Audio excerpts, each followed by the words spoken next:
नमस्कार मंडळी, श्री स्वामी समर्थ. मी नंदिनी माझ्या यूट्यूब चॅनलवर तुमचं खूप मनापासून स्वागत करत आहे. तुमच्या मनातील सर्व चांगल्या इच्छा स्वामी महाराज पूर्ण करो ही स्वामींच्या चरणी प्रार्थना करते आणि आजच्या या नवीन व्हिडिओला सुरुवात करते. तर पहा, उद्या वार आहे शनिवार आणि या दिवशी आलेली आहे चैत्र पंचमी.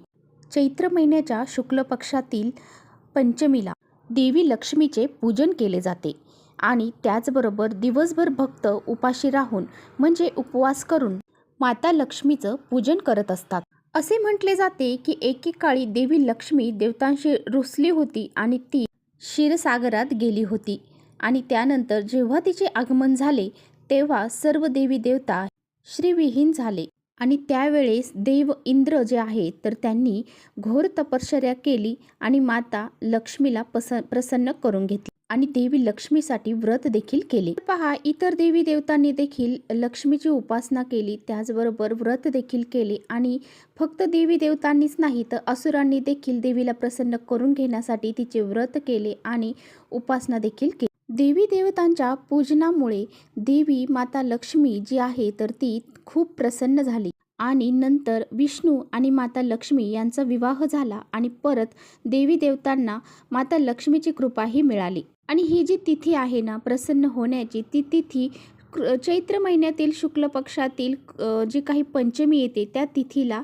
मानली जाते आणि त्यामुळेच या दिवशी लक्ष्मी पंचमी म्हणून साजरी केली जाते. तर ह्या दिवशी पहा, चैत्र महिन्यातील पंचमी तिथी आहे तर ह्या दिवशी नवरात्रीतील पंचमी तिथी म्हणून साजरी केली जाते. त्याचबरोबर एकीकडे माता लक्ष्मीला प्रसन्न करून घेण्यासाठी तिची पूजा उपासनाही केली जाते आणि या दिवशी पहा, दही भाताचा सेवन करून व्रताची समाप्ती करण्याचं विधान आहे.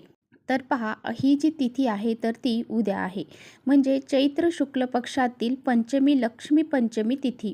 ही तिथी उद्या आलेली आहे त्यामुळे आपल्याला काही मुलांसाठी आपल्या उपाय करायचे आहेत. तर आईने मुलांसाठी असा हा एक उपाय करायचा आहे. मुलांचे रक्षण होईल, मुलांचे संरक्षण होईल, अभ्यासामध्ये नोकरीमध्ये व्यवसायामध्ये मुलांची प्रगती होईल. त्यामुळे असा हा अत्यंत प्रभावशाली उपाय आपल्याला उद्या करायचा आहे. हा उपाय कसा करायचा आहे याबद्दल आजच्या व्हिडिओमध्ये आपण जाणून घेणार आहोत. त्यामुळे व्हिडिओ कुठेही स्किप न करता शेवटपर्यंत नक्की बघा, जेणेकरून तुमच्यापर्यंत योग्य ती माहिती पोहोचेल. आपल्या चॅनलवर तुम्ही नवीन असाल तर चॅनलला लगेच सबस्क्राईब करा.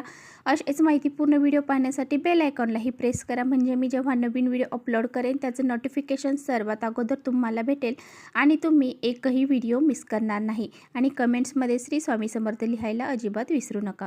आता बघा, आपल्याला श्री लक्ष्मी पंचमीची पूजा जी आहे तर ती कशा पद्धतीने करायची आहे ती मी तुम्हाला थोडक्यात सांगणार आहे. तर पहा, उद्या लवकर उठावे, स्नान करावे, त्यानंतर नवीन वस्त्र धारण करावे म्हणजे जे वस्त्र स्वच्छ असेल असे वस्त्र धारण करावे. त्यामध्ये लाल किंवा हिरवा कलर तुम्ही देवी आईच्या आवडतीचा कलर घालावा आणि माता लक्ष्मीची पूजा करावी. माता लक्ष्मीवरती आपल्याला अभिषेक करायचा आहे. तर तुमच्याकडे फोटो असेल तर पुसून घ्या. त्याचबरोबर जर तुमच्याकडे मूर्ती असेल तर मूर्तीवरती अभिषेक करू शकता. त्यानंतर मूर्तीवर अभिषेक झाल्यावर मूर्ती स्वच्छ करून ती आपल्याला आपल्या देवघरामध्ये स्थापन करायची आहे. त्यानंतर तिच्यासमोर तिची पंचोपचार पूजा आपल्याला करायची आहे. जर या दिवशी तुम्हाला कमळाची फुलं भेटली तर ती आवर्जून देवी आईला आपल्याला अर्पण करायची आहे. या दिवशी आपल्याला जेवढ्या सेवा करायला जमतील तेवढ्या तुम्ही करायच्या आहेत. तर देवीची कनकधारा स्तोत्र, लक्ष्मी स्तोत्र, त्याचबरोबर श्री सूक्तमचं पठण आपल्याला करायचं आहे.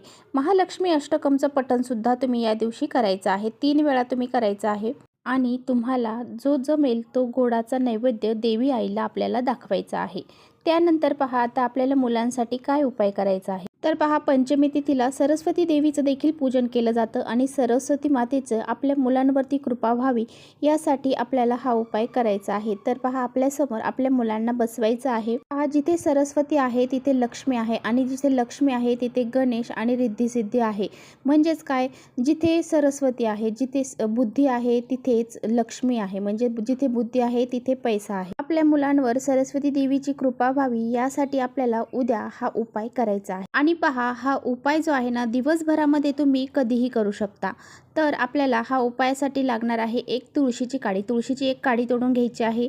त्याचबरोबर आणि आपल्याला मध घ्यायचा आहे. तर ती तुळशीची काडी मधामध्ये बुडवायची, मुलांना पूर्व पश्चिम बसवायचं आणि त्यानंतर मुलांची जिभेवरती आपल्याला जो सरस्वतीचा बीज मंत्र आहे म्हणजे एम, तर हा शब्द आपल्याला त्यांच्या जिभेवरती लिहायचा आहे. तर पहा, तुम्हाला मी एम हा शब्द स्क्रीनवर देखील देईल किंवा मग डिस्क्रिप्शनमध्ये देखील देईल.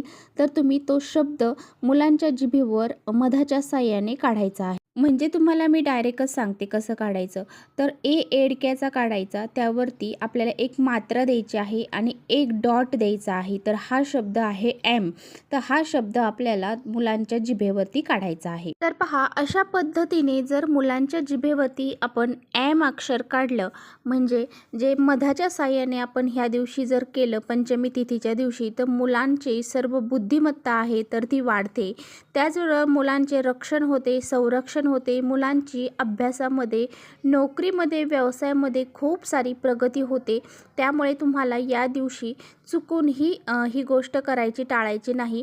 तर या दिवशी तुम्हाला आवर्जून ह्या गोष्टी करायच्याच आहे. आपल्या मुलांच्या भवितव्यासाठी, मुलांचं पुढचं आयुष्य व्यवस्थित जाण्यासाठी आपल्याला मुलांच्या जिभेवरती असा हा एम अक्षर काढायचा आहे. आता बघा, जर तुमच्याकडे सोन्याची काडी असेल तर अतिउत्तम. सोन्याच्या काडीने तुम्ही मुलांच्या जिभेवरती एम अक्षर हे काढू शकता. तर पहा, हा उपाय जो आहे ना, तो 1 वर्षापासून मुलांच्या करायचा आहे. म्हणजे मुलगा तुमचा 1 वर्षाचा आहे, त्यानंतर तुमचा मुलगा कितीही मोठा असू द्या, त्याच्यासाठी तुम्हाला हा उपाय करायचा आहे.